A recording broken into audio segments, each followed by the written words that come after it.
Hello दोस्तों, आप सभी को गुलाब जामुन जैसी मीठी मीठी नमस्कार। और उसी के साथ आप लोगों का स्वागत है मार्केट के पैचअप या ब्रेकअप शो में। आज के दिन हम स्टडी करेंगे एक तो हमारी मार्केट को कैसी रह सकती है कल के दिन मार्केट की नीयत, और होने वाली है बैंक निफ्टी की एक्सपायरी। तो वहां पर क्या रहेंगे इंपोर्टेंट लेवल्स, उनको भी हम स्टडी आउट करने की कोशिश करेंगे। और उसी के साथ साथ कल के दिन होने वाले दो आईपीओ की क्लोजिंग, जिनमें से एक होगा एसएमई और एक होगा mainline IPO, Jiyam global foods SME IPO and उसी के साथ साथ Gala precision engineering main line IPO. तो इन दोनों आईपीओ में क्या रहेगा मेरा फाइनल डिसीजन, उसे हम स्टडी आउट करेंगे। और साथ ही साथ कल के दिन होने वाले तीन आईपीओ की लिस्टिंग, तो वहां पर क्या रहेगी लिस्टिंग स्ट्रेटेजी, उस पोस्ट को भी हम कवर आउट करने की कोशिश करेंगे। तो अभी से इस वीडियो को लाइक और चैनल को सब्सक्राइब कर दीजिएगा। अगर मैं सबसे पहले आज के दिन का एफआईए और डीआई डाटा चेकआउट करूं, तो वहां पर डीआई ने ऑलमोस्ट 1900 करोड़ की बाइंग करी है, वहीं पर एफआई ने 1030 करोड़ की बाइंग करी है। नेट में बाइंग का फिगर एक अच्छा फिगर है जो हमारे लिए और मार्केट के लिए पॉजिटिव हो जाता है। अब अगर हम सबसे पहले आईपीओ की बात कर लेते हैं, दो आईपीओ कल के दिन क्लोज होने वाले हैं, गला प्रिसीशन एंड उसी के साथ साथ जियाम ग्लोबल फूड्स आईपीओ। अगर मैं दोनों आईपीओ में वन बाय वन डिस्कस करूं, तो सबसे पहले गला प्रिसीशन इंजीनियरिंग आईपीओ की अगर मैं बात करता हूं, तो इस आईपीओ को मैं अपने हर फैमिली मेंबर के अकाउंट से स्टडी करने वाला हूं। कुछ अकाउंट में से तो मैं इसे बिग एचएनआई में स्टडी करूंगा और कुछ अकाउंट में से मैं इसे रिटेल कैटेगरी में ही स्टडी करूंगा, बिकॉज स्मॉल एचएनआई में it's very difficult to get allotment, because वहां पर हमें काफी अच्छी किस्मत चाहिए। जैसे कि आप लोगों ने एक सॉन्ग सुना होगा, पंजाबी में एक सॉन्ग है, रब ने हमारी किस्मत लिखी कच्ची पेंसिल नाल। तो वहां पर वो कच्ची पेंसिल के साथ हमारी किस्मत नहीं होनी चाहिए, हमारी किस्मत वहां पर स्वर्ण यानी कि सोने की पेंसिल के साथ लिखी हुई है, तभी वहां पर हमें अलॉटमेंट मिलने के चांसेस हो जाते हैं स्मॉल एचएनआई कैटेगरी में। बट अगर हम बेस्ट कैटेगरी की बात करते हैं, तो ऑब्वियसली बिग एचएनआई और रिटेल कैटेगरी हमारे लिए बेस्ट होने वाली है।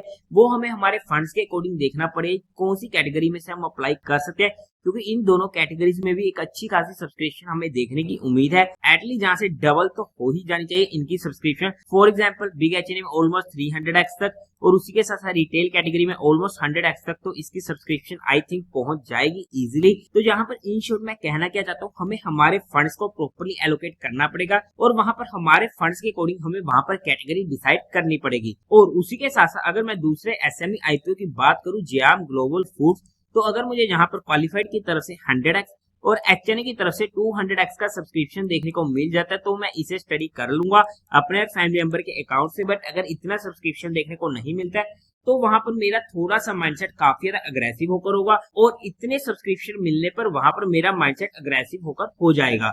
बट ये इन दोनों आईपीओ में मेरा पर्सनल डिसीजन था, जो मैंने आप लोगों के साथ एजुकेशन पर्पज डिस्कस किया है। आप लोगों का जो भी एक्शन हो, एक बार अपने फाइनेंशियल एडवाइजर से कंसल्ट करके लीजिएगा। अगर हम दोनों आईपीओ के जीएमपी की बात कर लेते, तो जियाम ग्लोबल फूड एसएमई का चल रहा है 40% के करीब का, और उसी के साथ साथ गला प्रिसीशन का चल रहा है 43% के करीब का।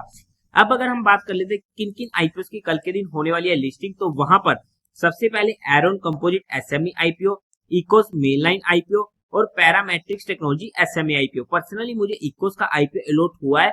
अगर मैं इसमें अपनी लिस्टिंग स्ट्रेटेजी की बात करूं, तो नॉर्मली इसमें मेरी जो लिस्टिंग स्ट्रेटेजी होने वाली है कि पहले आईपीओ ओपन होते ही मैं 50% क्वांटिटी को इमीडिएट बुक कर लूंगा, और बाकी रिमेनिंग 50% क्वांटिटी को पहले 15 मिनट के लो पर ट्रेल करने की कोशिश करूंगा। ये इसमें मेरी पर्सनल लिस्टिंग स्ट्रेटेजी होने वाली है।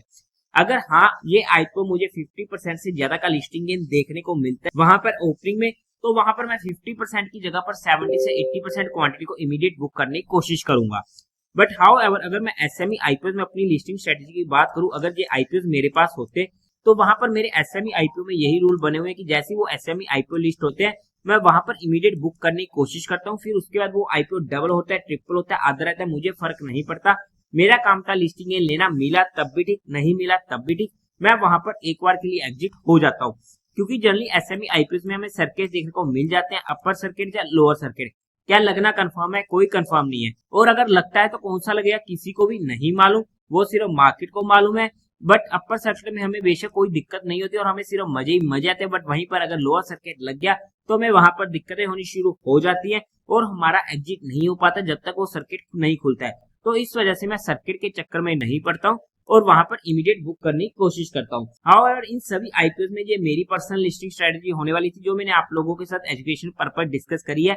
आप लोग अपने माइंडसेट और अपने रिस्क फैक्टर के अकॉर्डिंग अपने फाइनेंशियल एडवाइजर से कंसल्ट करके कोई फाइनल एक्शन लीजिएगा। अब अगर हम बात करते हैं हमारी मार्केट की, तो उससे पहले आप लोगों को म्यूचुअल फंड में या इंश्योरेंस सेगमेंट में किसी भी तरीके कोई भी हेल्पलाइन की जरूरत है, या आप लोग चाहते हो कि being a mutual fund distributor हम आपका पैसा मैनेज करने में आपकी हेल्प करें, तो आपको डिस्क्रिप्शन में मेरा फोन नंबर मिल जाएगा। आप मुझसे कांटेक्ट कर सकते हैं, आपकी क्वेरी को जल्दी से जल्दी सॉल्व कर दिया जाएगा। अब अगर हम मार्केट की बात करते हैं आज के दिन की, तो हमारे लिए जो रेजिस्टेंस का लेवल था वो लेवल था जी हमारे पास ऊपर की साइड 25,325 का। वहीं से मार्केट रिवर्स लेती है ओपन होकर, और वहां पर हमें इमीडिएट एक मूव मिल चुकी थी। नीचे की साइड हमारी सपोर्ट ये थी, जहां पर मार्केट आई नहीं थी, तो वहां पर हमारा कोई काम हुआ नहीं था। कल के लिए अगर हम मार्केट की बात करते हैं तो हमारे लिए अभी भी मेजर सपोर्ट यही रहने वाला है, और इसके नीचे अगर मार्केट जाती है और सस्टेन करते हैं तो हमारे लिए जो मेजर सपोर्ट रहेगा 25,000 का होने वाला है। ऊपर की साइड हमारे पास अभी भी इमीडिएट रेजिस्टेंस 25,330 के पास का बना हुआ है। ये हमारे लिए इंपोर्टेंट निफ्टी के लेवल होने वाले हैं। अगर हमारी एंट्री कहीं पर भी होती है तो हमारा स्टॉप लॉस 30 पॉइंट से ज्यादा का किसी भी सिनेरियो में नहीं होना चाहिए। पर्सनली मैं ऑप्शन बाइंग में काम नहीं करता हूँ। और उसी के साथ साथ अगर मैं बैंक निफ्टी की बात करूं तो वहां पर हमारे लिए जो इमीडिएट सपोर्ट रहेगी वो हमारे लिए इमीडिएट लेवल होने वाला है 51,500 का, और मेजर लेवल हमारे पास रहेगा 51,200 के लेवल के पास का। बट हमने यहाँ पर सिर्फ और सिर्फ चीजों को education and learning perspective study किया है, किसी भी तरीके कोई भी इन्वेस्टमेंट टिप या एडवाइस नहीं है। फिर भी आप लोगों को कोई भी काम करना हो या कोई भी एक्शन लेना हो तो एक बार अपने फाइनेंशियल एडवाइजर से कंसल्ट करके कीजिएगा। तो देवी और सज्जन, उम्मीद है आप लोगों को ये वीडियो अच्छी लगी होगी, तो इस वीडियो को लाइक कीजिएगा, शेयर कीजिएगा और साथ ही साथ चैनल को सब्सक्राइब करें। हर हर महादेव।